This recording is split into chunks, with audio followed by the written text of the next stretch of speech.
Dan pemirsa, Presiden Prabowo Subianto mengungkapkan keinginannya untuk membuat penjara yang kokoh di pulau terpencil, khusus para koruptor. Kita akan membahas hal ini pemirsa bersama Hariko Wibawa Satria, juru bicara Kantor Komunikasi Kepresidenan atau PCO, dan Mas Zainur Rohman, peneliti Pusat Kajian Anti Korupsi atau PUKAT Universitas Gadjah Mada. Selamat malam, Bapak-bapak.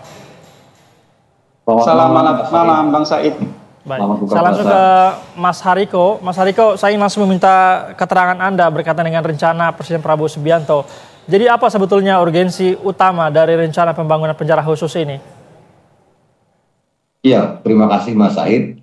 Jadi Presiden Prabowo Subianto sangat istiqomah menegaskan komitmennya yang kuat dan serius untuk memberantas korupsi. Jadi Presiden Prabowo baru menjadi presiden selama lebih kurang 4 bulan. Selama itu telah diungkap setidaknya 15 kasus korupsi yang besar-besar.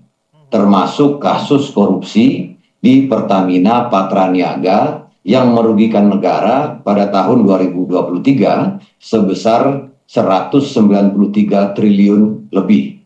Nah, kita mengapresiasi ya dukungan penuh dari Direktur Utama Pertamina, Bapak Simon Alesius Mantiri dan jajaran kepada aparat penegak hukum dalam menuntaskan kasus ini.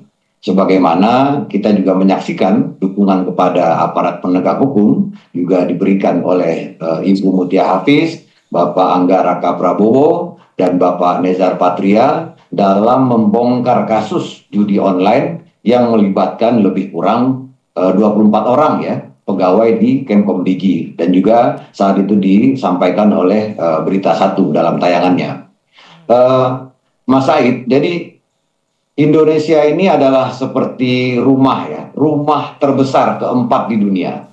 Jadi Indonesia ini adalah rumah terbesar keempat di dunia, yang lampu-lampunya banyak tertutup lumpur. Nah, setiap pemberantasan korupsi, pungli, judi online, narkoba, penyelundupan, itu sebenarnya kita sedang membersihkan lampu-lampu tersebut dari lumpur. Sehingga setiap pemberantasan korupsi akan membuat Indonesia semakin terang. Setiap pemberantasan korupsi akan membuat Indonesia ini semakin menyala.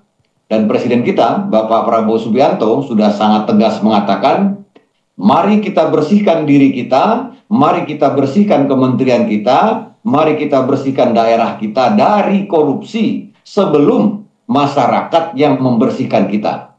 Kemudian Presiden juga di hari pertama menjabat sudah mengatakan tidak ada yang kebal aturan. Bahkan tadi Mas Said sebutkan Presiden membuka kemungkinan ya pembangunan penjara khusus bagi koruptor di pulau yang terpencil. Karena Presiden kita meyakini, beliau punya keyakinan berdasarkan sejarah yang beliau pelajari, tidak ada negara maju tanpa pemerintahan yang bersih. Dan kita juga meyakini bahwa ibu dan bapak kita yang hari ini menjadi menteri dan pimpinan di berbagai kementerian, lembaga, badan juga mempunyai langkah-langkah yang nyata dalam memberantas korupsi.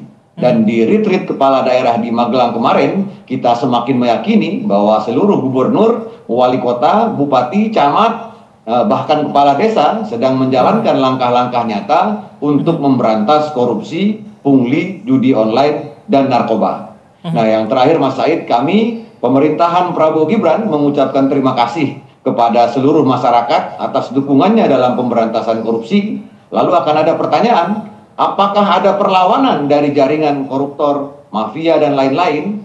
Jadi kalau kita belajar dari sejarah, akan selalu ada perlawanan dari koruptor, dari mafia, lewat media sosial, maupun gerakan-gerakan di lapangan. Nah, tantangan kita ini tidak ringan, namun modal persatuan dan kerukunan kita sebagai bangsa sangat besar. Karena itu kami mengimbau kepada seluruh masyarakat agar berhati-hati terhadap video, poster, atau berita-berita atau konten lain yang mengandung disinformasi, fitnah, dan kebencian.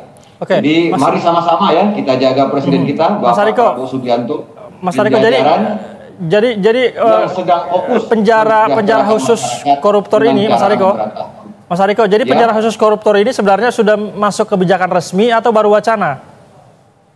Ya, ini disampaikan oleh Presiden untuk menunjukkan betapa korupsi ini seperti kanker. Jadi Presiden merasakan langsung apa yang dirasakan oleh para peneliti di kampus. Jadi ada yang sangat kontras ya. Di saat yang bersamaan kita melihat bangunan sekolah ini banyak sekali yang rusak. SD sekolah dasar itu 53% itu rusak sedang ringan. Tapi di satu sisi ada Mas Hariko, penegasan saja. Tadi saya menanyakan penegasan saja. Jadi kebijakan ini sudah masuk kebijakan resmi atau masih wacana dulu? Singkat saja Mas Hariko. Ya, ini disampaikan oleh Presiden untuk menunjukkan betapa pentingnya pemberantasan korupsi dan betapa pentingnya memberikan efek jera terhadap koruptor atau artinya masih wacana, tapi Anda mengatakan tadi sebagai bagian dari istiqomah Pak Presiden begitu ya untuk pemberantasan korupsi. Saya langsung ke Mas Zainur. Mas Zainur, seperti apa Anda menilai rencana Presiden Prabowo Subianto ini? Iya, dari sisi komitmen kita tetap hargai. Tapi kita juga harus fair bahwa Presiden Prabowo sudah berkali-kali menyampaikan berbagai wacana untuk memperkuat pemberantasan korupsi. Bisa diingat kembali misalnya Presiden Prabowo mengatakan berharap agar koruptor dihukum 50 tahun. Padahal kita tahu di dalam undang-undang maksimal adalah 20 tahun atau hukuman mati untuk kondisi tertentu. Yang kedua, akan memaafkan koruptor kalau mengembalikan kerugian keuangan negara. Nah, juga akan mengejar koruptor sampai Antartika. Sekarang mengatakan akan membangun lapas khusus untuk koruptor di pulau terpencil. Nah, publik menjadi bingung apakah ini memang adalah satu rencana yang terprogram atau bentuk wacana yang disampaikan secara tiba-tiba oleh Presiden di hadapan publik. Tentu kita selalu dukung semangat Presiden Prabowo untuk memberantas korupsi, tetapi semangat pidato wacana itu tidak pernah cukup. Publik mengharapkan agar semangat itu bisa dituangkan dalam kebijakan nyata. Misalnya apa? Misalnya diteliti terlebih dahulu apa akar masalah dari korupsi ini. Presiden Prabowo mengatakan korupsi ini sangat jahat. Kemudian mereka harus diisolasi kalau sudah terpidana agar tidak bisa keluar, mereka kemudian akan dikelilingi dengan hiu gitu ya. Ada teman saya berseloroh dengan kondisi seperti saat ini, bahkan pengadaan hiunya pun nanti bisa dikorupsi. Saya melihat korupsi ini adalah satu tindak pidana yang bermotif ekonomi, sehingga disinsentifnya harusnya adalah ekonomi, yaitu dengan melakukan pemiskinan. Kita sekarang sudah punya lapas khusus untuk koruptor, namanya Sukamiskin. Ada juga satu pulau khusus untuk lembaga pemasyarakatan, namanya Nusa Kambangan. Tetapi apakah semua tempat-tempat itu sudah berhasil untuk mengisolasi orang? Tidak. Kenapa? Karena petugas lembaga pemasyarakatannya juga masih bisa disuap. Nah, untuk memberantas itu butuh disinsentif pemiskinan. Oleh karena itu butuh kriminalisasi terhadap illicit enrichment dengan melakukan revisi Undang-Undang Tipikor, butuh pengesahan RUU perampasan aset, butuh perbaikan lembaga pemberantas korupsi KPK-nya agar independen, Bang Said. Baik, nampaknya ada hal yang lebih substansial menurut Anda ya ketimbang membangun sebuah penjara, karena penjara khusus juga sudah ada di lapas-lapas khusus juga sudah ada sebenarnya. Saya mau ke Mas Hariko, tadi menarik Mas Zainur mengatakan akan ikan-ikan hiu itu. Mas Hariko, menurut Anda penjara dikelilingi oleh ikan hiu ini hanya sebuah metafora saja atau ada makna yang disampaikan oleh Presiden Prabowo di sana? Ya, itu tadi kami sudah menjelaskan. Presiden merasakan apa yang dirasakan oleh masyarakat, termasuk apa yang disampaikan oleh Mas Zainur tadi, banyak sekali menjadi catatan masukan bagi pemerintah untuk perbaikan. Artinya kita sangat bersyukur, sangat beruntung mempunyai seorang presiden yang tidak pernah melewatkan satu forum pun untuk mengingatkan kita semua agar tidak korupsi, untuk mengingatkan seluruh anggota Kabinet Merah Putih, seluruh kepala daerah agar tidak korupsi. Dan ini disampaikan terus oleh Presiden dan sudah terbukti hari ini dan masyarakat juga melihat langsung banyak sekali kasus-kasus besar yang sudah mulai terungkap. Dan publik kami berterima kasih telah memberikan dukungan terhadap langkah-langkah dari presiden itu. Jadi kami tidak masalah, kami tidak marah disebut omon-omon, tapi mari kita lihat dengan fair, kita lihat dengan adil. Sudah banyak yang dilakukan oleh pemerintahan Prabowo Gibran dalam memberantas korupsi. Yang pertama, dari aspek kelembagaan, Presiden mendukung penuh penguatan lembaga penegak hukum. Dari KPK, dari Kejaksaan, dari Kepolisian, itu Presiden mendukung penuh. Kemudian yang kedua, Presiden melakukan penguatan terhadap berbagai lembaga yang melakukan pengawasan dan perencanaan. Seperti penguatan BPKP, termasuk Bappenas, BPK, PPATK, apalagi itu, OJK, TPPU, Badan Investigasi Khusus, kemudian Badan Investigasi Keuangan, kemudian Pak Prabowo juga menugaskan untuk Menko Polhukam untuk membentuk Des Anti Korupsi. Tapi Mas Hariko, menurut Mas Zainur tadi lembaga-lembaga ini belum cukup untuk memberantas perjalanan dinas dan lain-lain itu juga sudah dihilangkan. Baik. Tapi tadi Mas Zainur mengatakan lembaga-lembaga yang sudah ada, kemudian lapas-lapas yang sudah ada, ini rasa-rasanya belum efektif juga untuk kemudian memberantas koruptor kita. Masih banyak koruptor-koruptor yang belum diungkap. Seperti apa respons Anda? Iya, Presiden kita, Bapak Prabowo Subianto, sudah jujur, kemudian mengajak kita semua untuk jujur, tidak ada lagi yang ditutup-tutupi. Kita akui saja bahwa korupsi ini memang ada, dan sudah menjadi kanker di tubuh bangsa Indonesia ini dari pusat sampai daerah, itu sudah sangat diakui oleh Presiden. Oleh karena itu cara memberantasnya pun harus dengan cara yang berbeda, dimulai dari cara-cara yang sistematis, misalnya efisiensi anggaran.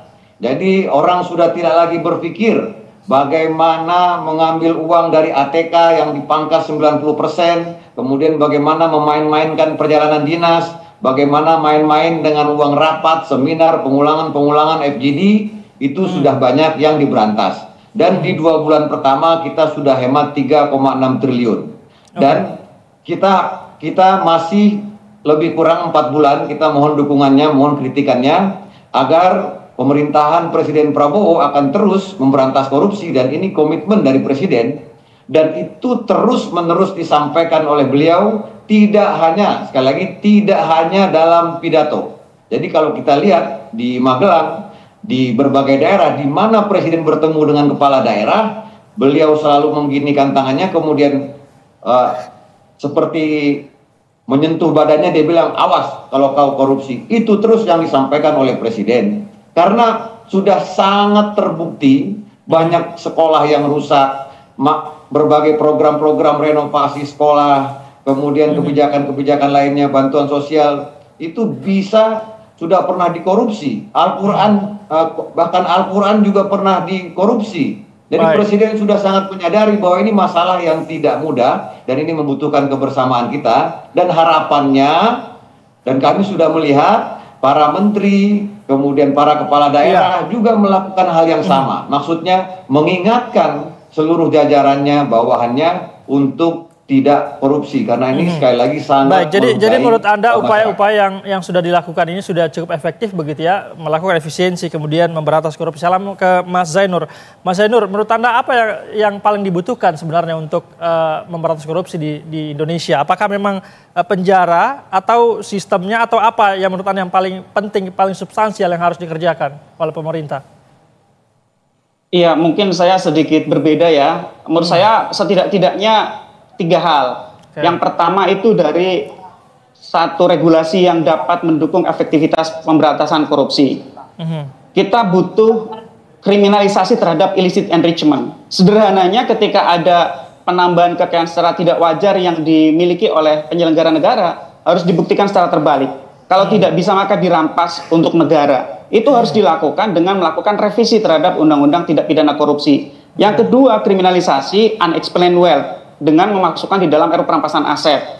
Dua RUU ini sampai sekarang belum ada kemajuan. Saya berharap Presiden Prabowo bisa menurunkan semangat pemberantasan korupsinya dalam level kebijakan dengan memerintahkan kepada Menteri Hukum untuk segera proses 2 hal ini dan konsolidasikan partai pengusungnya di DPR agar mendukung revisi Undang-Undang Tipikor dan pengesahan RUU perampasan aset. Yang kedua, undang-undang tidak akan pernah cukup. Butuh pelaksana undang-undang. Dalam hal ini pemberantasan korupsi menjadi kewenangan dari kepolisian, kejaksaan, KPK. Kita harus jujur bahwa lembaga-lembaga ini sampai sekarang masih korup. Saya juga belum paham yang dimaksud dengan dukungan Presiden Prabowo terhadap kepolisian, kejaksaan, KPK. Kalau dari sisi anggaran sih mereka dipotong. Dari sisi program saya belum lihat ada satupun program reformasi untuk mereka bertiga. Kepada KPK, saya rekomendasikan kepada Presiden Prabowo untuk kembalikan independensi KPK seperti dulu, agar KPK tidak bisa diintervensi.